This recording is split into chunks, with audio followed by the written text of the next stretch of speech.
Welcome back. अभी थोड़ी देर पहले हम सॉरी ये वायर आपको शो हो रहा है यहाँ पे, ठीक है। Welcome back. थोड़ी देर पहले अभी हमने डिग्री मेजर्स पे यहाँ तक ख़त्म किया। अब हमारा सेकंड जो मेजरिंग ऑफ एंगल है वो है यूनिट या मेथड जो है वो है रेडियन मेज़रमेंट, ठीक है। अब रेडियन मेज़र के लिए भी सेम कॉन्सेप्ट, थोड़ा इसको जूम करके दिखाना चाहूँगी, ज़्यादा क्लियर आपको दिखेगा। एक सर्कल हमने लिया, इसके लिए दो तीन चीज़ें खाली इंपॉर्टेंट है। पहला कि कोई एक सर्कल जो आप बनाओगे ना वो यूनिट रेडियस का होना चाहिए। यूनिट रेडियस कहने का मतलब है जिसका रेडियस 1 हो। Point to be noted here. मैंने यहाँ लिखा भी है, let us consider N unit radius वाला सर्कल होना चाहिए। चलो एन यूनिट सर्कल लिख दिया मैंने। यूनिट सर्कल का मतलब है जिसका रेडियस क्या होगा, 1 होगा। आप यहाँ ध्यान से देखो, मैं जूम इसलिए कर रही हूँ ताकि आपको एकदम बहुत क्लैरिटी से नज़र आए। Circle means having radius 1 unit, बहुत क्लैरिटी से लिखा हुआ है। अब बारी आ गई इसकी। एक यूनिट का हमने एक सर्कल लिया, मतलब रेडियस की वैल्यू कितनी है 1, यानी 0 से यहाँ इसके सरकमफेरेंस का डिस्टेंस 1। अब एक और चीज़ करते हैं। मैंने आपको थोड़ी देर पहले ही कहा था ना कि एंटी क्लॉकवाइज मेज़रमेंट में हमें एंगल कैसे होंगे, पॉजिटिव, और क्लॉकवाइज में एंगल कैसे होंगे, नेगेटिव। इसलिए चलो भाई, एक रेडियन तो हम आर की वैल्यू यहाँ 1 है, और यहाँ पे एक यूनिट का आर्क लेंथ भी लिया है हमने। ज़रा ध्यान से देखो, 1 यूनिट का आर्क लिखा हुआ है, 1 यूनिट आर्क, ठीक है। और एंटी क्लॉकवाइज डायरेक्शन में जा रहे हैं तो कितने डिग्री का कोण बन गया, 1 रेडियन का। तो क्या समझ में आता है हमें, और देखो डिनोमिनेटर में इधर इधर रेड कलर मैंने यूज़ किया, 1 यूनिट को क्लॉकवाइज लिया तो कितने डिग्री का कोण बन गया, -1। तो रेडियन क्या चीज़ हुआ भाई, और जो रेडियन फॉर्म में जो एंगल्स होते हैं ना उसको थीटा के फॉर्म में रिप्रेजेंट करते हैं। कैसे रिप्रेजेंट करते हैं, थीटा के फॉर्म में। तो जो थीटा जो सबस्टेंड हो रहा है, बन रहा है, क्रिएट हो रहा है, वो कैसे हो रहा है, आर्क लेंथ भी कितना होना चाहिए, 1 यूनिट, और रेडियस भी कितना होना चाहिए, 1 यूनिट। ऐसा सिचुएशन में जो एंगल फॉर्म हो रहा है that is called 1 radian, that is called 1 radian. If it is going on in anti-clockwise direction then measurement will be positive, and if it will be go in clockwise direction then measurement will be negative. अगर ऊपर की तरफ जाएंगे तो 1 radian positive होगा, नीचे की तरफ जाएंगे 1 रेडियन नेगेटिव होगा। इसकी मैग्नीट्यूड जो होगी वो तो सेम है, just direction is you showing you कि मेजरमेंट कैसे हुआ है। ये plus sign is showing you anticlockwise measurement है, minus sign is showing you clockwise measurement है। तो थीटा कैसे मिल रहा है, एक यूनिट का आर्क लेंथ, एक यूनिट का रेडियस का जो रेशियो है that is giving you theta. Theta means what, 1 radian. तो इससे क्या समझ में आती है, अगर मैं यहाँ पे बढ़ा के बात कर रही हूँ, या मैंने यहाँ पे यही सिचुएशन को मैंने थोड़ा सा यहाँ पे एक्सटेंड किया है, ठीक है, बढ़ा दिया है। वहाँ जाने से पहले जो मैंने बोला उसको देख लेते हैं। That means 1 radian represented by 1 सी, ऐसा सी लिखा रहता है, दैट मीन्स कि वो रेडियन फॉर्म है। तो 1 रेडियन है क्या, जो angle is subtended by an arc of a unit length, unit length का मतलब 1 unit, at the centre of the unit radius circle. Angle जो बन रहा है किसके थ्रू, arc length 1 divided by arc length divided by ratio divided by radius is equal to 1। उसके help से जो मतलब आपको एंगल फॉर्म हो रहा है, मतलब ratio of arc length and radius, ratio of arc length and radius which is gives you subtended angle in the form of radian. वो भी कितना रेडियन, 1 रेडियन, ठीक है। अगर ये भी तो सोचो, अगर ये 1 रेडियन को हम लोग बढ़ा दें, हम लोग इसको क्या कर दे, बढ़ा दे, ठीक है, तो क्या होगा ये सिचुएशन। तो मैंने यहाँ लिखा भी था, now 1 unit length is equal to 1 radian देगा, 2 यूनिट। अब ये जो रिजल्ट आ रहा है ना वो यहाँ से आ रहा है, देखो भाई यहाँ भी जूम किया मैंने। पहले वाला सिचुएशन क्या था, ये पूरा का पूरा ना, एक बात आप मान लो ना कि ये ना रेडियस जो हम यहाँ ले रहे हैं, आर इज इक्वल टू यहाँ पे क्या हो रहा है, 2 हो रहा है, ठीक है, आर इज इक्वल टू 2 हो रहा है। अब यहाँ देखो, या मैं यहाँ पे इसे नहीं ही लिखूँ तो ज़्यादा बेहतर है। अब यहाँ जो लिखा मैंने वो देखो, ये तो भाई रेडियस है, ये वही ओ है और ये वही पॉइंट है। मान लो इस पॉइंट का नाम मैं यहाँ पे भी ए लिख देती हूँ, यहाँ पे भी ए लिख देती हूँ, ठीक है। तो ये वही ओ ए है, लेकिन डिफरेंस क्या हो गया, अब ये वन यूनिट का आर्क लेंथ नहीं है, वन का था पहले, देखो वन का था पहले, मैंने इसको एक और बढ़ा दिया तो ये टू का हो गया। ये यहाँ से यहाँ वन का, ये यहाँ से यहाँ, तो कम्प्लीटली ये टू आर्क हो गया। तो थीटा कितना दे रहा था पहले, 1 रेडियन, अब कितना दे रहा, फिर वो 1 के लिए फिर अनदर 1 रेडियन दे रहा है। तो 2 आर्क लेंथ के लिए 2 रेडियन, 2 आर्क लेंथ के लिए 2 रेडियन, ठीक है। 1 आर्क लेंथ के लिए 1 रेडियन, तब मैंने ये रिजल्ट आपको लिखा। 1 यूनिट आर्क लेंथ के लिए 1 रेडियन, 2 यूनिट आर्क लेंथ के लिए 2 रेडियन। तो सिमिलरली उसके ज़्यादा के लिए क्या होगा, then length of arc of a complete revolution, complete revolution करेगा क्योंकि ये एक सर्कल है तो परिधि में जा रहा है ना, परिधि मतलब सर्कमफेरेंस में फ़र्क आ रहा है। तो पूरा का पूरा क्या होगा, complete revolution is a circumference of a circle, ठीक है। Circumference of circle, circumference of circle is equal to क्या, 2 पाई आर। अभी देखो मैं वहाँ पे चेंज कर रही थी, आर का वैल्यू क्या है, 1 ही है, आर का वैल्यू 1 है, यूनिट ही होना चाहिए रेडियस को। तो क्या मिला, ओ माय गॉड, ये क्या मिल गया आपको, 2 पाई रेडियन। क्या मिला, length of arc of a complete revolution 2 पाई मिल गया।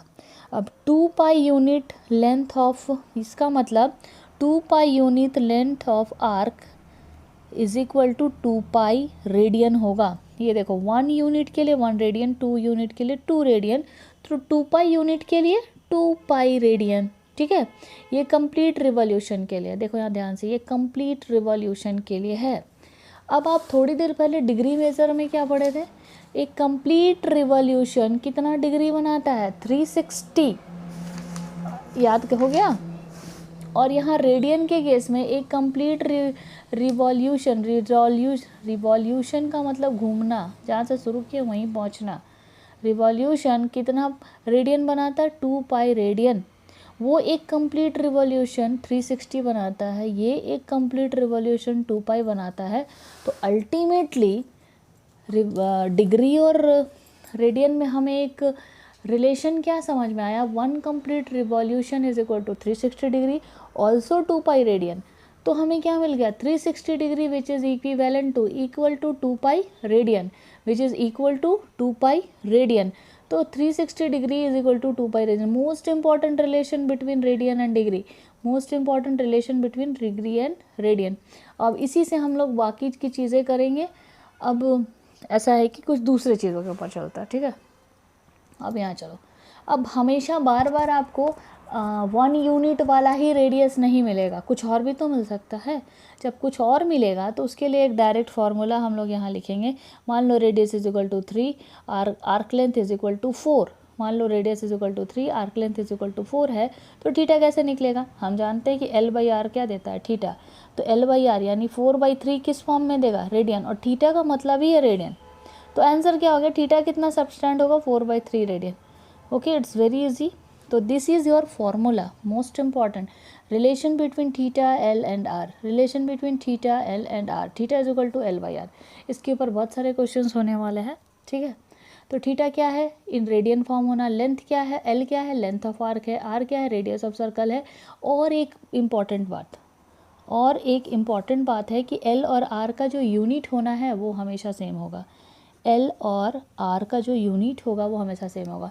कहने का मतलब अगर एल आपका सेंटीमीटर है तो आर भी सेंटीमीटर होगा, एल आपका मीटर है तो आर भी मीटर ही होगा। अब एक ऐसी चीज़ पढ़ने वाले हैं हम लोग जो आप लगेगा कि क्यों पढ़ रहे हैं, लेकिन बहुत इंपॉर्टेंट है। आप देखिए इसको, ऐसी चीज़ हम लोग पढ़ेंगे कि क्यों पढ़ रहे हैं ऐसा हमें लगेगा, लेकिन फिर आपको समझ में आ जाएगा कि क्यों पढ़ रहे हैं, ठीक है। Relation between real number and radian. अब आप बोलोगे ये क्या चीज़ है, रियल नंबर मतलब 1 2 3 4 5 6, रेडियन मतलब 1C 2C 3C 4C 5C। क्या ये कैसे रिलेटेड है एक दूसरे से, कभी हमने सोचा भी नहीं है, लेकिन ये रिलेटेड है एक दूसरे से और इक्वल भी है। देखो कैसे, पहले एक सर्कल ले लो, उसके हेल्प से हम लोग कुछ निकालना चाहते हैं। एक सर्कल हमने बनाया, दिख रहा होगा सर्कल क्लियरली, ठीक है। इसका नाम है मेजरिंग टेप। ये जो साइड में जो हमने लिया है उसका नाम है मेजरिंग टेप। ये है 0 यहाँ पे है, इधर -1 -2 है, माइनस और इधर 1 2, इसको स्केल भी मान लो आप, ठीक है। अब यहाँ पे ये सेंटर है, ये r = 1 यूनिट का एक सर्कल ड्रॉ किए। तो देखो भाई, आर्क लेंथ अगर l लिए, l = 1 ले रहे हैं तो ये हो गया 1 रेडियन। आर्क लेंथ फिर = 2 ले रहे हैं, यहाँ से पूरा 2 ले रहे हैं तो 2 रेडियन। अभी हम लोग देखे थे ना, आर्क लेंथ 1 के लिए 1 रेडियन, आर्क लेंथ 2 के लिए 2 रेडियन, आर्क लेंथ 2 पाई के लिए 2 पाई रेडियन। तो वही चीज़ है। अब इसको फोल्ड करना शुरू करो, ये जो स्केल है ना उसको फोल्ड करना शुरू करो। 1 किसके ऊपर जाके कोइंसाइड हो जाएगा, 1 के ऊपर। तो आप देख रहे हो कि 1 यहाँ पे आके सट जाएगा, 2 यहाँ पे आके सट जाएगा।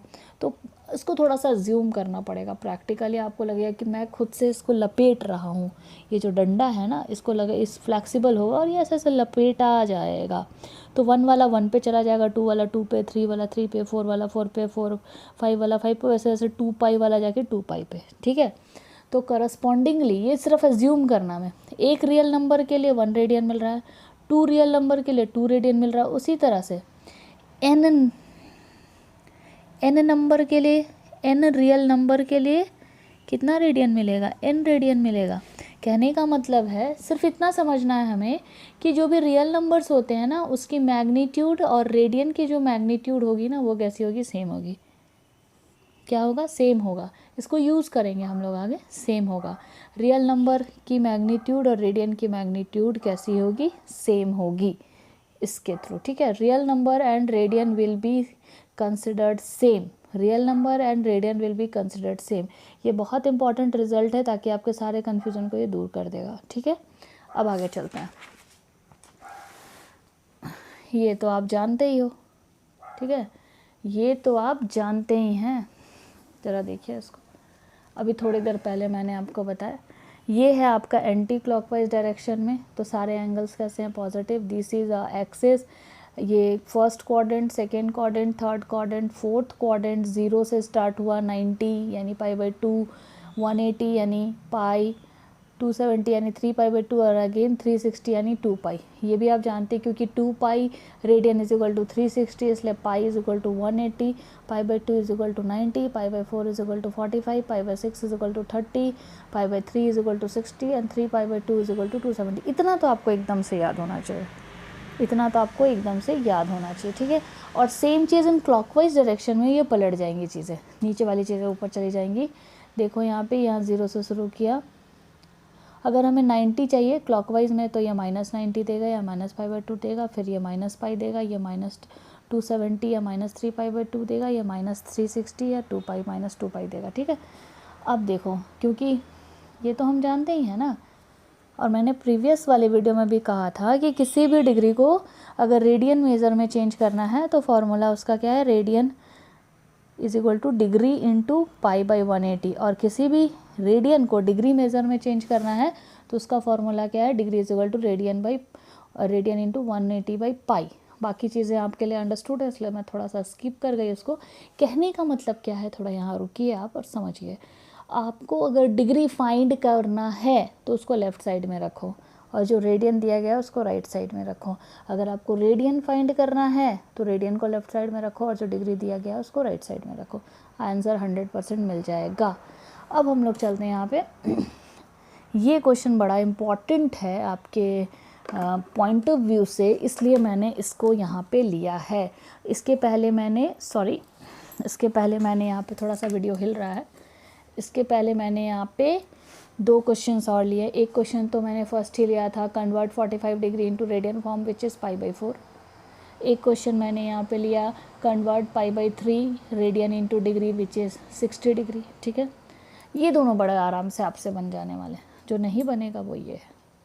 अभी देखो, convert this and this, minute किसका पार्ट है, डिग्री का, सेकंड किसका पार्ट है, डिग्री का। तो घबराना नहीं, जैसे ही इसको देखो आप सबसे पहले कोशिश करो कि पूरे के पूरे जो टर्म है ना उसको एक चीज़ में कन्वर्ट करो, एक यूनिट में कन्वर्ट करो। कहने का मतलब डिग्री में कन्वर्ट कर दो। 40 degree and 20 minutes and word is using here, इसलिए मैंने प्लस कर दिया। मैं बहुत डिटेल में नहीं जा रही हूँ, बड़ा अंडरस्टूड सा स्टेप्स है इसलिए। 40 degree plus 20 minutes which is equation 2, already 1 degree is equal to pi by 180 which is equation 1 था।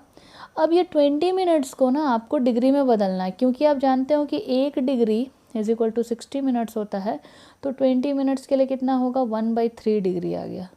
अब इसको रिप्लेस कर दो 20 डिग्री के साथ, तो आपको मिलता 40 डिग्री प्लस 1/3 डिग्री, टोटल आपको मिला 121/3 डिग्री। इसको अब हमें इसको हमें रेडियन फॉर्म में कन्वर्ट करना है, तो रेडियन फॉर्म में कन्वर्ट करने का फॉर्मूला क्या था, degree into pi by 180।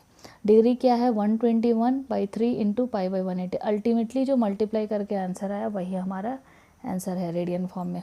40 degree 20 minutes का रेडियन फॉर्म है 121 पाई बाई 540 रेडियन। ठीक है, इसको आप बोलोगे और कुछ नहीं किए, क्यों नहीं किए भाई, क्योंकि ये डिग्री मेजर थोड़ी रहा है जिसके पास मिनट भी है, सेकंड भी है, जो और कुछ कर सकते हैं। यही इसका अल्टीमेट आंसर है।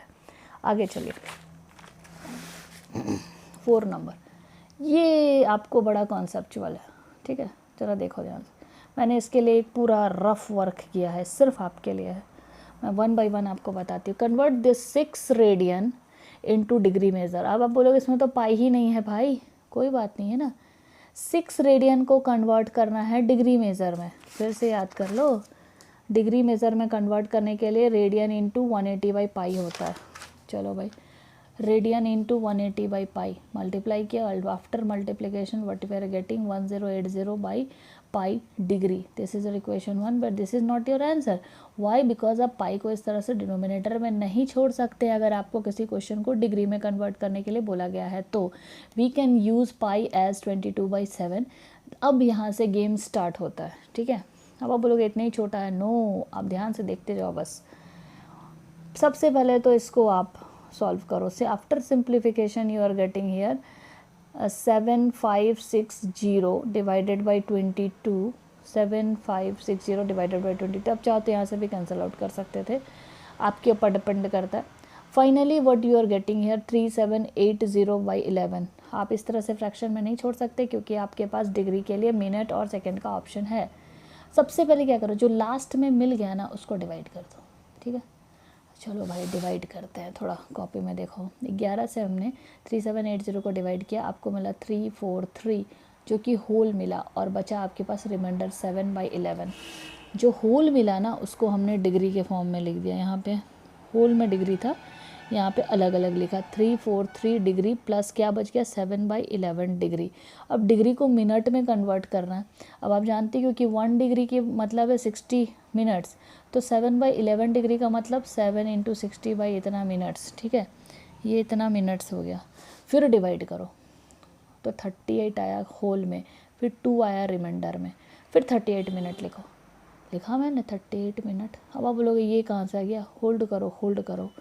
ये 38 मिनट तक समझ में आया।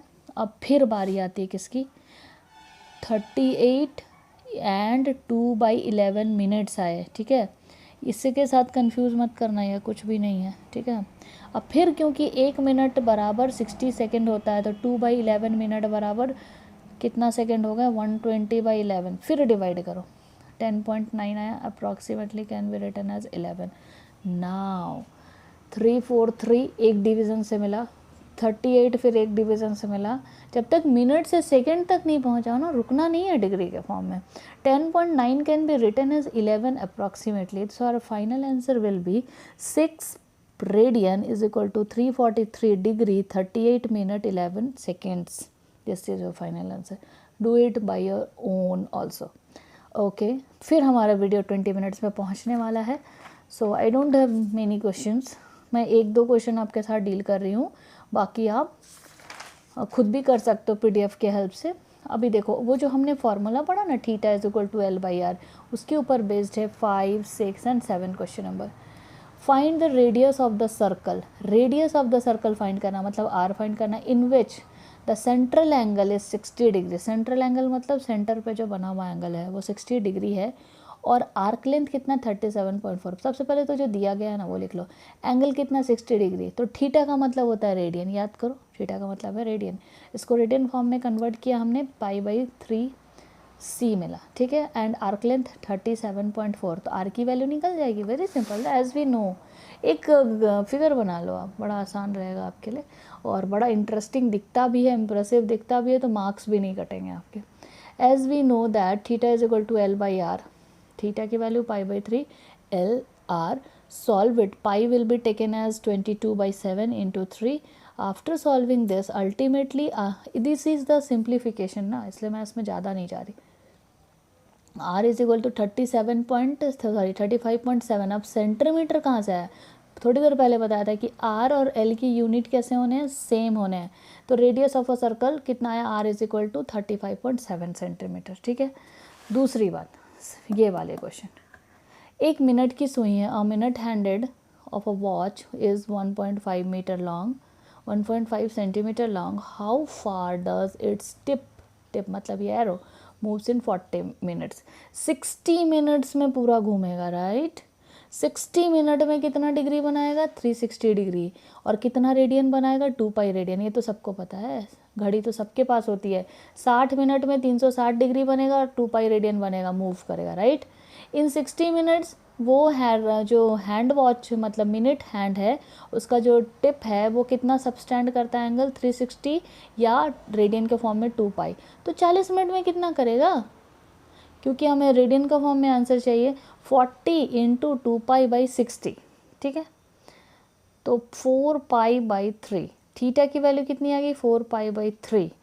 और ये विच इज़ ये जो टिप है ना, from the centre to the circumference, this can be measured as और कंसिडर्ड एज अ रेडियस, वो मैंने यहाँ लिखा है। तो हमें एल चाहिए होगा, एल को हमने आर्क लेंथ को हमने एल से रिप्रेजेंट किया है। अब वही वाला formula, theta is equal to L by R after simplification. फिर पाई की वैल्यू 22/7 आफ्टर सिंप्लीफिकेशन। मैं सिंप्लीफिकेशन को 1 by 1 नहीं बताने वाली, जोड़ना घटाना गुना भाग तो सबको आता है, क्योंकि वीडियो लंबा भी हो रहा है। एल की वैल्यू कितनी है? 6.28 centimetre, okay. And the last question is, थोड़ा लंबा दिख रहा है but very easy type question. मैं क्वेश्चन पढ़ूंगी और छोड़ दूंगी, ठीक है, बाकी आपको एकदम समझ में आ जाना है। Find the arcs if the arc of the same lengths in two circles subtended an angle 45 and 110 at the center, find the ratio of their radii. Radii is not a new word for you, radii is plural form of radius, यानी दोनों जो radius हैं R1 R2 उसके आपको ratio निकालने, मतलब R1/R2 की value निकालनी है। ये 45 डिग्री है, 110 डिग्री है, आप दोनों को पहले थीटा में कन्वर्ट कर दो। ये बोलता है कि आर्क लेंथ कैसा है, सेम है, तो इसका भी L होगा, इसका भी L होगा। दोनों के लिए आप जानते हो theta is equal to L/R होता है। दोनों को आप पुट करो, L की वैल्यू निकालो और एट लास्ट आप R1 R2 का रेशियो निकालो। आंसर होना चाहिए 22, रेशियो कुछ दिख नहीं रहा है ना, हाँ अभी दिखा, 22:9, ठीक है। नहीं समझ में आया देन कमेंट मी। अभी वीडियो बहुत लंबा जा रहा है, अपलोड करने में मुश्किल करेगा, इसलिए मैं इसको स्टॉप करती हूँ। Thank you.